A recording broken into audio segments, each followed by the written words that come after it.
This is Hartford Whaler Nation.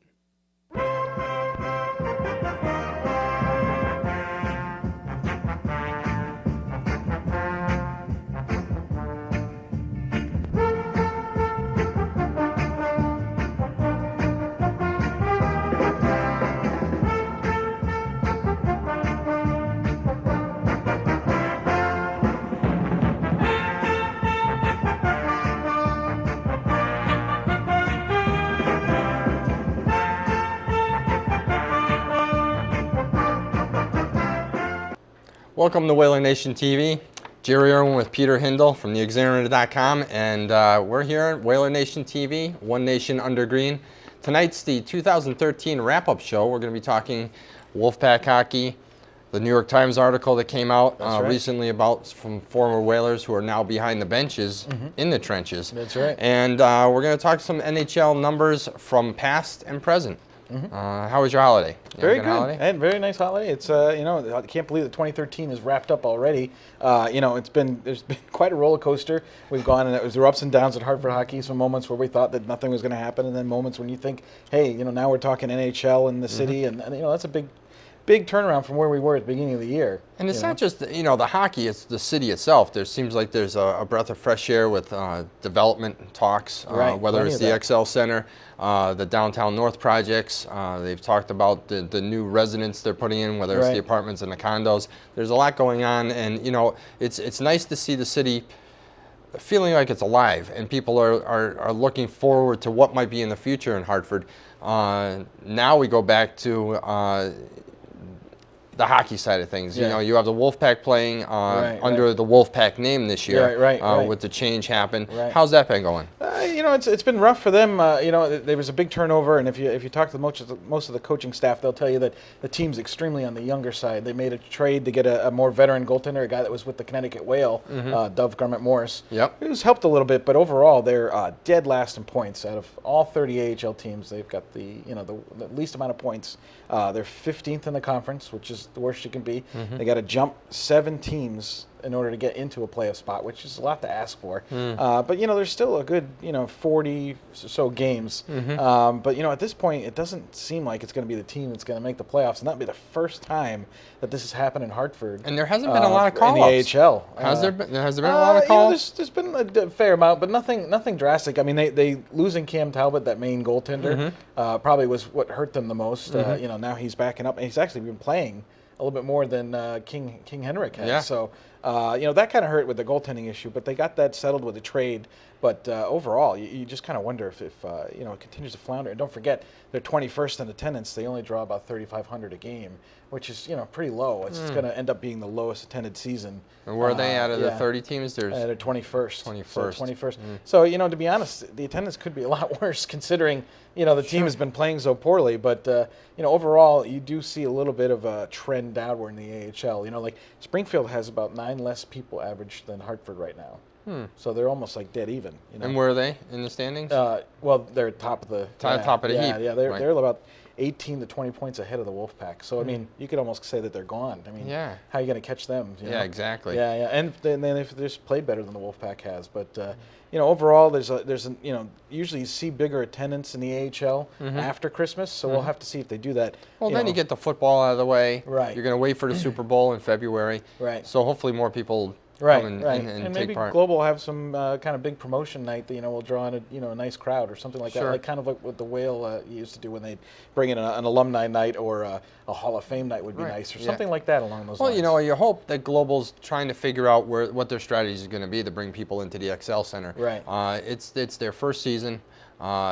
As we know, it was we had Chris and Ilka on here, and they were preparing in August, and they still hadn't received a lot of information from AEG because they were slow turning it over. Right. So hopefully, give them the benefit of the doubt. They're in a 10-year plan now, whether it's the XL Center or Rentschler Field. I'd like to see what they're going to be doing with Rentschler Field. That's true, because they are running that as well. Yeah, so it should be a huge project. When you talk attendance, we talked a little bit about this. How's UConn? UConn played yesterday? Right. UConn tonight, right? Yeah, right. They had it was a UConn tournament, so they had 4 college teams, and they're trying to introduce us into the XL as they want to branch into Hockey East next year, with UConn playing some games at the XL Center. So they had UConn, Sacred Heart, UMass, and Quinnipiac. And Quinnipiac, went to the final last year. So they had those 4 teams play in a kind of like a round robin. And UConn ended up playing Sacred Heart, and they lost. They lost badly too. They lost 3-0. They got shut out. And from what I heard, I think there was about 2,400 people at the game, which isn't bad. I don't think that's bad at all for an initial UConn. And if you notice, it was I think it was in the Current, that UConn against Hockey East teams. Now Sacred Heart's not in the Hockey East, but against Hockey East like BC, BU, they were 18-95-6. Wow! So it's going to be a rough introduction into the Hockey East world. But it's a huge step in the right direction. It's like getting into the NHL of college hockey. Sure. I mean, you may be at the bottom of it, but you're in. And that's what they said the other day. If in fact they choose to go down the path to build a brand new XL Center, the best way to do it is to bring in UConn hockey with a potential NHL club. And that's how you get your new arena. Right, because you'll have UConn hockey, you'll have UConn basketball, UConn, women's basketball as well. That'd be a good thing for them to do. Now, I do think that they have to build a new arena for Hockey East on campus, maybe. Oh, okay. So that might be an issue. The state may say, well, do we just build one grand arena in Hartford, or do we build this nice college arena? But it might be tough to draw people in stores, but you don't really know. Yeah, it's going to be interesting to see how they go about doing this, especially like you said, you have these big teams that have been around for a long time. Right. Yeah, I mean, you think of BU, BC, they have the Bean Pot up at the Boston Garden. Right. I mean, you can't get tickets to the no, Bean Pot. You can't. Yeah. There's a waiting list and 7, everything. 8, 10,000. They fill up that garden. Yeah, they do. Yeah, they do. for college hockey. Right. And that's something that maybe Connecticut could do with like a nutmeg tournament, and then do like a Yale, Quinnipiac, UConn, Sacred Heart, something like that. That would be kind of interesting, and bring some kind of some kind of tournament to the state. State pride. Yeah, state pride would be the only and have one. the state cup. Right. That type of thing. Yeah, That'd be great. Yeah, well, UConn's probably not going to win the Hockey East anytime real soon. They do that already yeah. with the football teams. Southern and Central get the Governor's Cup. Right. And they go at each other, and they have it, whether it's it flip flops back and forth at CCSU and then back at Southern when they play. And the governor went to BC, I believe, right? I think he's a. Oh, really? I believe he went to BC. So he's he's a little bit of a. He might have a. We'll see what that happens. We'll see how they do. Yeah. So it'll be interesting to see. But that tournament it's actually being played right now. The consolation game was at 4 o'clock, and then UConn ended up playing UMass. UMass lost to Quinnipiac, and I think in a shootout. Oh, wow. And I believe UConn beat UMass this afternoon 2-1. So Okay. at least they got a win out of it, and they're going to finish, It'd be third nice out to of see the fourth. where the attendance numbers are today. I mean, a lot of people are on vacation because of the holidays. Yeah. Hopefully that brings people in. Yeah. Tough to get a draw on a Monday at 4 o'clock for the consolation game. But, at 7 o'clock tonight, they will have the Quinnipiac versus Sacred Heart for the championship of that tournament. Yeah. So you expect Quinnipiac to win that, but we'll have to see. Now you've been to the Wolfpack games quite a bit this year. Yeah, I've been to just about every one. And how have did you go for the teddy bear toss? Yeah, actually, that's a great event. The teddy bear toss is where everyone brings a stuffed animal, new stuffed animal, and if the Wolfpack score, and I say that because they've been shut out 6 times this year, so they even made the announcement that if they don't score, we throw the teddy bears at the end of the game. Oh, okay. Well, no one wanted to see that, so sure. So I think it was Oscar Lindbergh scored. And once you do that, the teddy bears start hitting the ice, and you can get as many as you want out there. And some places out in the Canada in the West, I mean, completely cover the ice with teddy bears and stuff. No kidding. Yeah, for Connecticut, we did a good job covering it, but it wasn't completely covered. But then they have to go out and scoop up all that, all the teddy bears. It takes time, and you're watching that. But it's for a good cause. Yeah, it's for a great cause. It goes to Toys for Tots. That's great. And it was done before the Christmas holiday, so they they got that in. Yeah, it was. That's always a fun game to witness. Excellent. Yeah. We were talking. You talk XL Center. You talk the new XL Center or new arena, whatever they're going to call it. You look back when the Whalers played in Hartford. As coming into the league, 79-80. Yeah. You're looking at the numbers back then. As we talked about earlier, the capacity was 10,508. Right. They averaged 9,854. Right. That's great for breaking into the NHL as a brand new team coming from the WHA. Right. And then the numbers go up from there. Yeah. The only one lower than, there was no lower than that all the way through 97. Yeah. I mean, they never went below 98.54. Right. Which is great. Yeah, it was, and don't forget, those are the years where they were juggling with buildings. With Springfield, the roof had collapsed. They were, rebuilding the Civic Center at the time. Yeah. So that was the thing. And these numbers are more like a turnstile look. Okay. Whereas today there's a lot more. They have the promotionals and the group tickets. sales. Yeah, group sales, that type of thing. But they're at least a reference we can look at. And as well as I do that there are several years in there where they were very well supported. even when the team was not meeting expectations. Right, yeah, right. you know, you go in there, and even when the team back in what 83, 84, Yeah, they were and horrible. then back in the early 90s, early 90s we're still averaging 12,400. Right. You know, right. and when you look at a Major League Hockey team, not that they were making a lot of money, that's a good crowd. Right. 12,000. You know, the Civic Center or the XL Center holds what 15,000. Yeah, 635. 635, right? Yeah. You know, but it's also it always varies because like when Carmanos was here, I guess he didn't have the rights to the seats in the Coliseum Club. I think they were either owned by the state or some other deal. Okay. So the actual attendance he would list would be like 1440 or something like that for the XL Center. So you know, the attendance numbers are what they are. You know, we're not saying that they're concrete and stone exactly what they should be. But now, what does that compare to some other leagues? Well, you know, or other teams. I'm other sorry, teams, that are presently playing. Right. Well, we have like Phoenix, who I think through 16 games, I think they're averaging a little over 13, around 13,000. And these are today's when numbers are, you know, what you see in the arena may not necessarily what you have in tickets sold type of thing. Sure. Yeah. But you know, we have that. We have Dallas, Columbus in the same area. Let's see the Dallas, Columbus. New Jersey is in that same area. Okay. There's about 4 or 5 teams that were averaging around Hartford was, again, you know, 25 years ago. Sure, absolutely. So, you know, but it also make shows it that comparable. these people are still going to come to Whaler games if we have an NHL team here. Right. They're not going to not support a team because they did it once, they can do it again. Right. And again, yes, we are very fickle fans. If you don't put a product on the ice that's winning, why am I going to spend this amount of money? And obviously, ticket prices have gone up drastically. Oh, sure. You know? Even just being competitive is a big difference, a huge difference maker. You know, the Whaler teams that were on the verge of making the playoffs, they drew better. You know? People want to see that, you know. So it's just a part of how it goes. But and you know, Dennis House just had Richard Gordon on. Right, in the Face of State, which is a very good thing to watch. You know, if and I think you could see it if you wanted to see it by checking out his Face of State. Yeah. But you know, because he had Andrew Doba was the governor's spokesperson. And then he also had Richard Gordon, which you said was a former owner. And Richard Gordon had talked about getting UConn into basketball into a bigger conference. They wanted to go to Atlantic, wasn't it? Right. Yeah. No, I think. I'm sorry. The Big Ten. Yeah, they wanted to go to the Big Ten. Yeah, Big Ten. Which.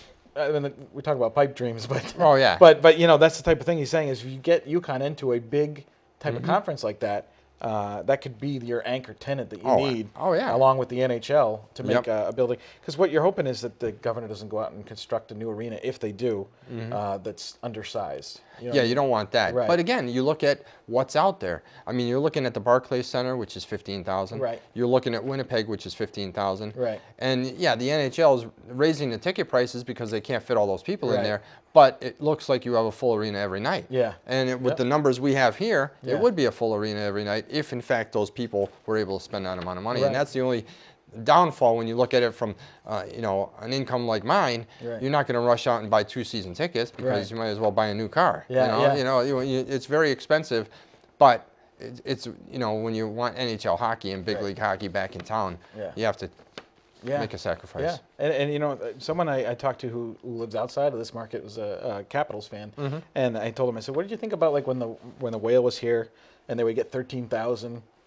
Or over the summer when they had a Remember When event and they got 4,700. And he was saying, you know, to get 4,700 for a Remember When event 25 years ago, that's pretty significant. Exactly. You know, it shows that there is still a core fan base. There really is. And you know, you said you went out for Thanksgiving out to L.A. And the arena that night was half full.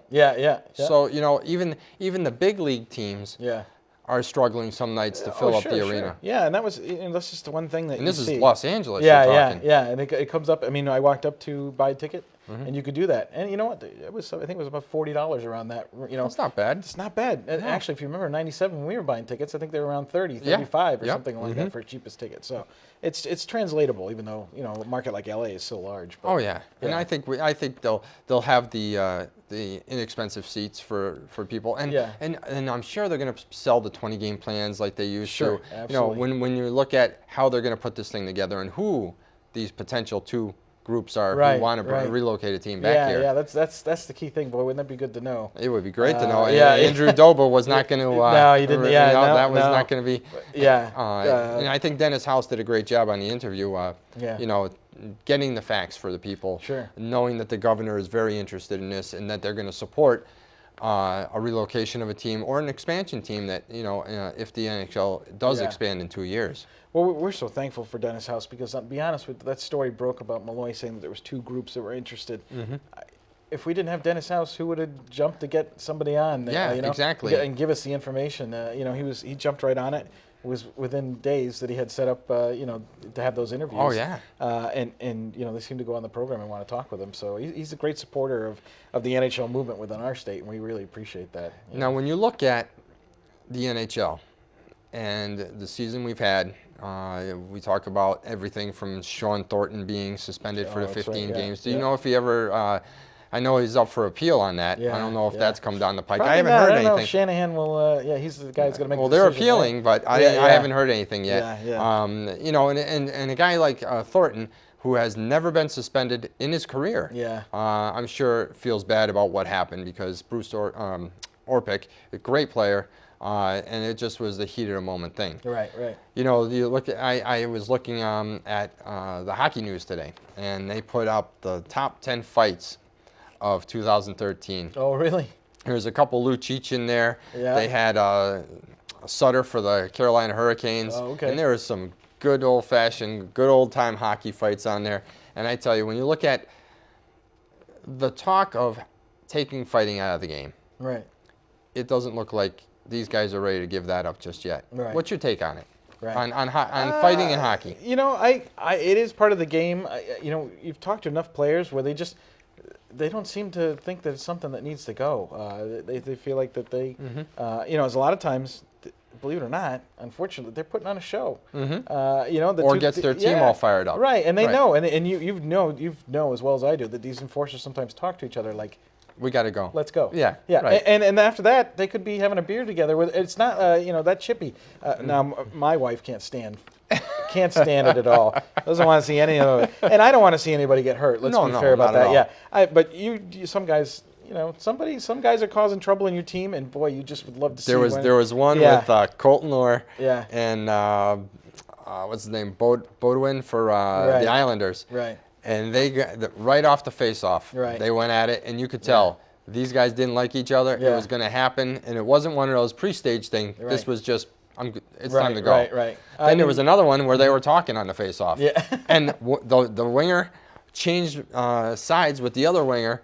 The other guy came over. I forgot the guy's name. Forgive me. Yeah. But they got into it right off the face-off. That was the plan from the start. Right. And you could tell it was either a spark or they just needed to go with each other. Right. And it was a good. You got to look it up. It was great. And I think you may even agree that you think fighting since the '80s to now has lessened. I think in it the has NHL? lessened because the game between taking the red line out and the 2-line passes has made it an incredibly fast game. Right. And you're dealing with a lot more agility. You're dealing with a lot more finesse players. Right. So when you get into the fighting itself, I think the fighting happened because the game was slower, and they had a chance to jaw. They had a chance to maybe hit people more. Now you have such a fast game. I mean, they talked before about the East and West Coast styles of hockey. Right. The West Coast was always wide open hockey. Right. Now it seems like the whole league is a wide open, right. And so you have a faster paced game. And I think, from my opinion, the reason why we don't have those fights is because it's a much more agile game. You have to be not bigger guys, but more. They're more athletic, and they seem better in shape. And it just I think when you have those stalls where you have a breakdown and you have time to jaw with the guy, that's when you're going to have the scrap. Yeah, this is true. This is true. I don't think you'll ever see it completely disappear, though. I think but it's nice that you're not stopping the game all the time because it's just a melee out there. Right. And of course, you don't want anyone to get hurt because that's not what the game's about. Yeah. You see a lot more lower scoring games because of the wide open game and the defense. Right. Again, depending on the team. Well, I don't know if like a poor example to me of a fighting in hockey, and I really didn't like this one at all. If you ever saw it, was Ray Emery was the goalie for the Flyers. Yep. And he went down after oh boy, I'm not gonna remember his name now. Holtby. Oh, okay. Holtby was the Capitals goaltender. Yep. Holtby didn't want anything to do with that. Right. And he's grabbing the guy and swinging him around and hitting him. The guy's not even trying to fight you. To me, that's cheesy. It's over the top. Yeah. I mean, if you want to go at it with somebody who's willing to go at it with you, then let the refs decide what the penalties may be. Exactly. But I don't like to see it when someone's not involved or someone has no interest in it. I mean, you should respect that. You know? It takes two to tango. It really does. And if the guy's not going to fight, just back away. Yeah, it looked ridiculous. It didn't look macho. It looked silly. Right. It looked like WWF. I mean, when I watched the game the other night, when Thornton got in trouble for the incident he had, only 3 or 4 plays before that, he was over at Orpik trying to get him to go. Yeah. Orpik didn't want to go. Yeah. Shame on you, Sean. Go pick on someone else. Obviously, this guy doesn't want to go. Yeah, because you don't look good. No, you don't. And then after that happened, and he goes back and does what he did, then you really, really look bad. Oh yeah. And that's what bothered me. Right. I mean, we just don't want to. Seeing somebody get hurt it completely ruins the whole point of this competitive part of the game. It just and it happens sometimes. You're going to get some guys that do that, and that's why they have Shanahan there to deliver these sentences and penalties and compensations. Shanahan's job has been very tough over the past year, specifically when you're dealing with checks from behind. Yes, I think he's done a good job keeping that under wraps. Even if it's accidental, you still have to hand out the punishment so people know. Don't go in there full bore. You see the guy going towards the boards and his head's down, you got to back off a bit. That's where the neck injuries, the concussions, everything. Open ice hits, you have to do them, but you have to be ready. Don't hit the guy when he's not looking. There's the defensive. They've been doing it with the NFL. The defenseless receiver, ball carrier. Don't be afraid. That's going to slip into hockey because enough people get concussions in hockey. It's going to be relatable to. There'll be another class action lawsuit against the league. And the league doesn't have that money. And you don't want to see Sidney Crosby on the sidelines because someone took that's who shot, lets these people buy tickets all the time. Right. And it only helps their salaries, so they're only hurting themselves. The one step they really took that I think it was a great step in the right direction was when the icing that you don't have to touch up. It goes past that end line. Okay, now plays dead. And kill someone because that's what's going to happen. It's a race to go get that puck. More injuries were incurred back then. Now you have this new rule, which I think is another step in the right direction to keep the players safe. Right. Totally agree. They're heading the right way. So when we're looking at 86, back to the attendance. 86 through 90. 85, 86, the Whalers averaged 12,769. Okay? At a high point in 87, 88 after they won the Adams Division, 14,574 for an average crowd at the Civic Center. That's phenomenal. And it's so translatable because we were talking about that with the New York Times article. That team you mentioned that won the Adams Division has 6 guys that are currently coaches within the NHL, either assistants or head coach. Which is almost like 1/3 of the active roster at the time. And yet here it is. That's when people came out to see the most. Those guys. Those guys, yeah. Yeah, that's almost like the core year that generates all the the fan games and all. Sure, and that doesn't even include the ones that are in the NHL. You talked about it earlier, John Anderson. Right, in the AHL, Dean Evison is Oklahoma City. There's plenty there. And you have what? You have Randy Ladouceur. Right. With the Canadians. Right. You have Dave Tippett. Yeah. Phoenix. Yeah, Phoenix. And then you have obviously Joe Quenneville, who's won 2 Stanley Cups. Yeah, you got Todd Richards with Columbus. Yep. So and then Ulf Samuelson with the Rangers. Oh yeah, he's the assistant. Right. Yeah. So you got plenty there, and then like you said, we have the AHL where we had Dean Evison and John Anderson. And then you can't even forget about the guys that are scouting, like Pat Verbeek scouting and Shane Churla. He's a scout with Montreal. That's right. So there's quite a few Whalers that are still in the mix, which is wonderful. Yeah. It was a nice piece by the New York Times. Think about it. Getting good exposure through like a major keeping the Whalers' name alive. Right, and they look at it as like this team that won this Adams Division, and finished in the playoffs those 4 or 5 straight years. How it was a team full of guys, and it's funny listening to the players talk about it. They kind of give a sense like, well, we always knew Tippett was going to be a coach. This guy was going to be. We knew Francis was management. Sure, they almost predicted their own outcomings. And then you get Mike Liut when they brought him back last year for the Hall of Fame. Yeah, he's now a lawyer with the National Hockey League, National Players Association. Smart guy. Very intelligent guy. Stu Grimson, the Grim Reaper, is a lawyer with the NHLPA. Practice in Nashville. No, but he's a National Hockey League Players Association. So all these guys, when you look at where they were and where they've gone, they've been quite successful. Yeah. It really has. It has paid off for them. And not only that, but and we can't be thankful enough when they do come back to Hartford. They're sure. glad to be here. But they're also just a bunch of nice guys, easy to talk to. I was one of those guys who was in the stands. I never met really many of the Whalers. Only a couple of them. But meeting Kevin Dineen at the Faniversary 3 or 4 years ago, his line was the longest I ever saw out of all the players there. And here he is. He's talking to my wife about earrings and all this stuff. And I'm like, I could listen to this. What a nice guy. But He's they're just very really personal. Right. Yeah, and they all were. And they still have family in the area, which is nice. Right, Joe Quenville, 'cause a lot of them met their Kevin wives Dineen, here, they came back here. And it's just great because they really love the community. Right. And their community treated them really well. Right. And, when you look at what they did for our community, the charities and all that, I found my dad was cleaning out a bunch of pictures the other day, and he found the pictures that I took at the parade in Hartford. Oh, okay. So I have pictures, and I don't know how I did it because the camera I used was an Polaroid Instamatic camera. Oh, okay. And the pictures came out great. Oh, great. I think it was just pure luck. Yeah. So we're going to try to put those up on our that would be neat to Facebook see. page and that type of thing so people can see. Right. And that as well as you see our emails. You guys have any questions, don't hesitate to email us your questions about Whaler history, what's going on with Whaler Nation. We are going out on the road in the new year. We are going to be at Vaughn's Public House, Salute Restaurant downtown. We want people to come out to be in our live studio audience. I think it'd be fun to meet you guys. You get to sit down and talk to us and see what we can do with Whaler Nation on tour. I think it'd be a blast. Yeah, Salute is a great restaurant. We were going to have the owner on there with us and have him talk. He actually also was a manager of Chuck's Steakhouse and Margaritas in Hartford. When the Whalers were here, had a lot of great stories about people from the Current covering the Whalers. Absolutely. Players after they won the cup, won the Quebec series. Yeah, the Quebec series. They shut and down how the they bar. were, how they were, they were running up and down between Margaritas. So that'll be a great show. And Johnny Vaughn, who owns Vaughn's Public House over on Pratt Street, great guy. He was just the marshal of the St. Patty's Day Parade. That's right. A real go-getter in the downtown district. These guys really care about Hartford, and you need to come out and see us on Whaler Nation TV. Looking good for the new year. On tour. Yeah.